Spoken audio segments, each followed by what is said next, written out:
चलिए दोस्तों, नमस्कार। स्वागत है आपका फिर से नए वीडियो में। दोस्तों आज की वीडियो में हम देखने वाले हैं राजा राममोहन राय कौन थे और उनके द्वारा प्रतिपादित प्रमुख राजनीतिक विचारों की आलोचनात्मक समीक्षा कीजिए। तो चलिए देख लेते हैं दोस्तों। राजा राय मोहन राय यानी ये तो मुझे समझ में नहीं आ रहा है। यहाँ पर राम है, राम मोहन राय है, और यहाँ पर राय मोहन राय है। तो आप लोग अपने हिसाब से देख लेना। राजा राय मोहन राय आधुनिक भारत में आधुनिक युग के अग्रदूत माने जाते हैं और बेहीगल के समकालीन थे, और उन्होंने भारत के धार्मिक सामाजिक सुधार के लिए स्थापित ब्रह्म समाज की स्थापना में महत्वपूर्ण भूमिका का निर्वाह किया था। और राजा राममोहन राय का जन्म 1772 में बंगाल में हुआ था तथा मृत्यु 27 सितंबर 1833 को हुई। और उन्होंने इस्लाम व ईसाई धर्म का गहन अध्ययन किया था। उन्होंने तिब्बत के लामा के बौद्ध का धर्म बौद्ध धर्म का भी अध्ययन किया था। इस प्रकार विभिन्न धर्मों के अध्ययन से उन्होंने एक सार तत्व ग्रहण किया और ब्रह्म समाज की स्थापना की। इस प्रकार वे भारतीय और बंगाली पुनर्जागरण के अग्रदूत बन गए थे और वे ईस्ट इंडिया कंपनी में कर्मचारी थे। 1818 में उन्होंने सती प्रथा की समाप्ति के लिए प्रसिद्ध और सशक्त आंदोलन प्रारंभ किया। उन्हीं के प्रयासों से लॉर्ड विलियम बेंटिंक ने भारत में सती प्रथा बंद करने का कानून बनाया। और 15 नवंबर 1830 को वे इंग्लैंड गए और वहां उनकी भेंट जर्मी बेंथम से हुई। वे समाज सुधारक के रूप में विश्वविख्यात थे और राममोहन राय के चिंतन का तात्विक आधार राजा राममोहन राय एक ईश्वरवादी थे। और दोस्तों ईश्वरत्व की एकता उनके चिंतन का केंद्रीय सिद्धांत था और वे सभी धर्मों के मूल तत्व की एकता में विश्वास करते थे। हिंदुओं के बहुदेववाद के को वे पाखंड मानते थे और वे मूर्ति पूजा के भी विरोधी थे, परंतु वे एकलवाद और एक ईश्वरवाद में भेद नहीं समझ सके। और राजा राममोहन राय के राजनीतिक विचार। तो दोस्तों राजा राममोहन राय 18वीं शताब्दी में उत्पन्न हुए तथा 19वीं शताब्दी तक रहे। उन्होंने भारत की तत्कालीन परिस्थितियों के अनुरूप निम्नलिखित प्रमुख राजनीतिक विचार प्रस्तुत किए, जिनमें से पहला था व्यक्तिगत तथा राजनीतिक स्वतंत्रता का सिद्धांत। दोस्तों लोक ग्रेसियस और टॉमस पेन की तरह राममोहन राय ने प्राकृतिक अधिकारों की पवित्रता को स्वीकार किया और उन्हें जीवन स्वतंत्रता तथा संपत्ति धारण करने के प्राकृतिक अधिकारों में ही विश्वास नहीं था, अपितु उन्होंने व्यक्ति के नैतिक अधिकारों का भी समर्थन किया। अधिकारों तथा स्वतंत्रता के व्यक्तिवादी सिद्धांत के समर्थक होते हुए उन्होंने आग्रह किया कि राज्य को समाज सुधार तथा शैक्षणिक पुनर्निर्माण के कानून बनाने चाहिए। इस प्रकार उन्होंने प्राकृतिक अधिकारों के साथ सामाजिक उपयोगिता तथा मानव कल्याण की धारणा का संयोग किया। और वाल्टेयर और मॉन्टेग्यू तथा रूसो की भांति राजा राममोहन राय को स्वतंत्रता के आदर्श थे और उन्मुक्त प्रेम था। उन्होंने व्यक्तिगत स्वतंत्रता पर बहुत बल दिया। निजी बातचीत में वे हमेशा राष्ट्रीय स्वाधीनता की बात करते थे। इस प्रकार वे राष्ट्र की स्वतंत्रता को भी आवश्यक मानते थे। उन्होंने यूनानियों तथा नेपाल वासियों की स्वतंत्रता का भी समर्थन किया। फ्रांस की क्रांति से उन्हें बड़ी प्रसन्नता हुई और राजा राममोहन राय सृजनात्मक आत्मा की अविचल स्वतंत्रता के मूल्य को भली भांति जानते थे और चाहते थे कि विदेश की जनता में प्रबल और दुर्दम्य आत्मविश्वास जागृत हो। साथ ही उन्होंने अंधविश्वास तथा अविवेक की ओर घोर विरोध किया। वे अंग्रेज जाति की सराहना किया करते थे क्योंकि उनका विश्वास था कि अंग्रेज स्वयं अपने लिए ही स्वतंत्रता, सामाजिक सुख तथा बुद्धिवाद को प्रोत्साहन नहीं देते, अपितु अधीनस्थ देशों में भी ऐसा ही करते थे।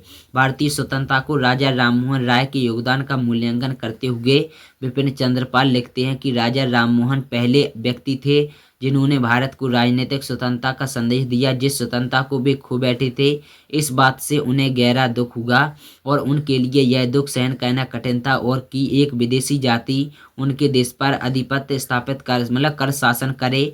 बाद में जब वे अंग्रेजों के संपर्क में आए तो उन्हें लगा कि अंग्रेज अधिक बुद्धिमान और श्रेष्ठ हैं, इसलिए उनके शासन में भारत का उद्धार ही होगा। राजा राममोहन राय यह स्वीकार करते थे कि ब्रिटिश शासन भारत के लिए लाभदायक है क्योंकि वह ब्रिटेन एक प्रबुद्ध राष्ट्र है और इस प्रकार हम उन्हें आधुनिक भारत के निर्माता होने के बहुत सम्मान देते हैं क्योंकि उन्होंने अंधविश्वास भगाया। कुछ लोगों का मत है कि उन्हें तो भारत का विरोधी माना जाना चाहिए। वे सच्चे राष्ट्रभक्त नहीं थे, वे तो केवल एक समाज सुधारक माने जा सकते हैं।